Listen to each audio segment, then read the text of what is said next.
Yes, ang pagkukuble ng flood control masterminds, ang pagpupursige ng impeachment sa mga inaakalang kalaban, ang paghahain ng term extension at Noel, lahat ito hindi sagot sa kahirapan ng pangkaraniwang Pilipino. Sana matutukan na natin ang tunay na trabaho natin na solusyonan at maibsan ang hirap na dinudulot ng Iran war at ng iba't iba pang problema. Napakadaming problema, huwag naman mauwi sa drama. At lagi na lang kaming tinuturo na ibinaon daw namin ang dangal ng Senado. Hindi totoo yan.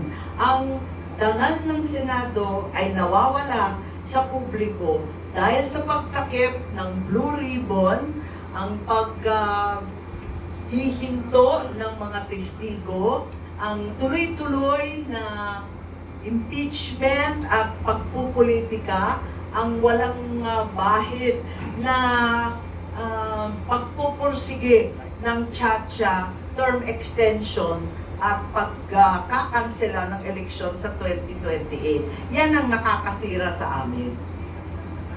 Once again, thank you.